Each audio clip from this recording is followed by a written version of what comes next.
Pura vida, přátelé. A většina běžných multimetrů umožňuje měřit napětí buď do 600 V nebo do 1000 V podle kategorie multimetru.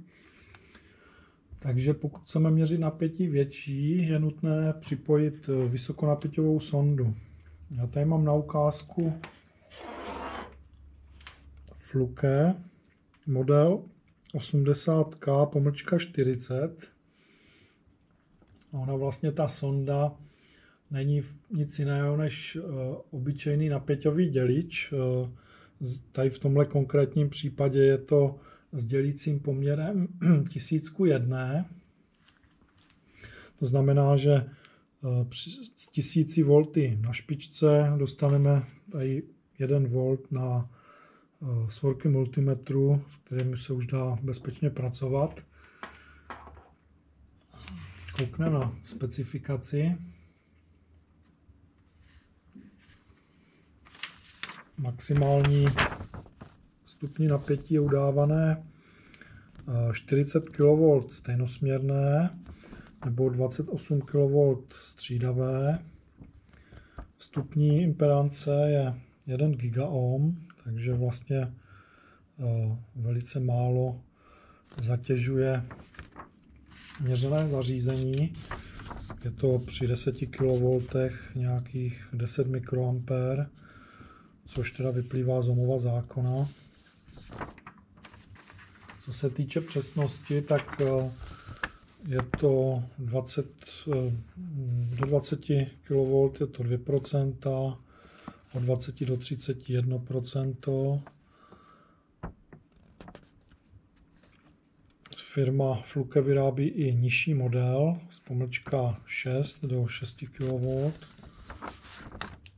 No jinak samotné to provedení je sonda taková poměrně velká. Tady tohle je dlouhé asi 25 cm, tohle má 11 cm, tam kablík dlouhý něco přes metr, zdá se, že koaxiální, zakončený tady klasickýma banánkama 4 mm s roztečí 19, což je taková klasika. Tady ta špička se dá očroubovat, i tahle část se dá očroubovat, sonda se pak celá rozebere. Já to teda dělat nebudu, protože to není moje. Ale co jsem z fotek viděl, tak jsou tady v sérii 2 keramické odpory, takové ploché, vysokonapěťové. Tady je klasický odpor.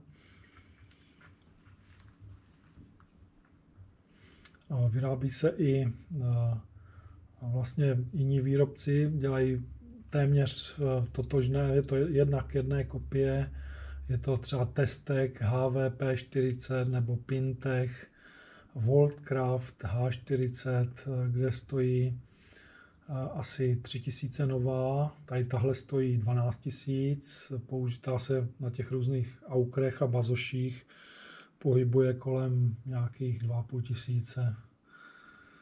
Vlastně ty alternativní sondy mají výhodu, že mají výměnné příslušenství, dodávají nějaké, mají tady háček nebo takový plíšek, který se dá někam zasunout, a tady ty banánky mají izolované, jinak je to v podstatě totožné.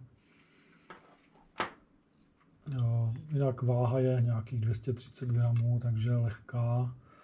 Je tady vlastně takové zábrana proti sklouznutí ruky.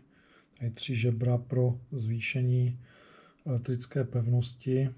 Tuhle plochu je nutno udržovat čistou, že nejenom voda, ale i různé soli by mohly způsobit nějaký přeskok nebo svod.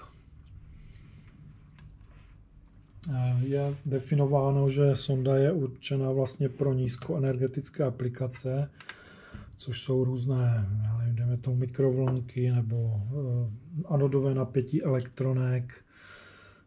Není to zkrátka určené pro nějaké rozvodny, tam tuším nevyhovuje izolační vzdálenost, tam se používají izolační tyče, ale na to úplně nejsem odborník. No jinak můžeme otestovat sondu. Jediný zdroj většího napětí, který mám, je tenhle tester polovodičů. Takže můžeme kouknout, jak sedí údaj na displeji se skutečnou hodnotou napětí. Tady je takový zářez, který signalizuje mínus. Takže si připojíme. Tady, ať se to má k čemu vztáhnout, tak připojíme. Stejnosměrné napětí tam je. Dáme si podsvít, tak něco vidíte. Takže nejmenší 120 V. Jo, to sedí pěkně. Tak, 1 kV.